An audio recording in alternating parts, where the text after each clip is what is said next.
how did you find Christ in a way where you're like, I'm going to go and debate this with people? Because I know you're debating it because you want to challenge their hearts.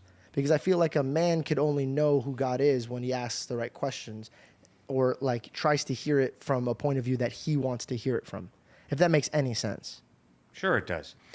In middle school and in high school, and then really intensely in college, people challenged my belief in Christ. And because I do not want to believe in Jesus just because I've been hoodwinked or brainwashed into believing him, but I want to believe in him because he's reliable, I had to do a lot of skeptical questioning, a lot of thinking, and a lot of studying. And so that forced me, against my will, to study and to find evidence to support this faith. And that was a very healthy exercise. And the more I studied, the more I found that indeed Jesus Christ is the truth. No, I can't prove Christ, but I can't prove anything in life. To prove means to show that it cannot be another way.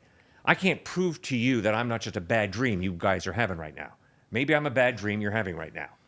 But the overwhelming evidence is, no, I'm sitting here and you're sitting there, and that's why we behave and treat each other the way we do, because the evidence is we're really here having this conversation. So I can't prove that God exists, but the overwhelming evidence of order and design pointing to a designer, of this innate drive for meaning in life, of love. Love demands there be more to reality than simple matter and energy, simply biochemical reactions. There's got to be some type of spiritual being who creates us with this innate ability to love. So when you begin to think and observe reality, when you observe your experience of life, indeed, you begin to understand God is real. Jesus Christ is the truth. When you study the evidence for the historical resurrection, Christ really died. He just didn't lapse into unconsciousness. A Roman soldier took a spear, jammed it into his side, and we read in the Gospel of John that an issue of watery serum separate from red, hard, clotted blood flowed from his side. They didn't understand that medically in the first century. We know very well.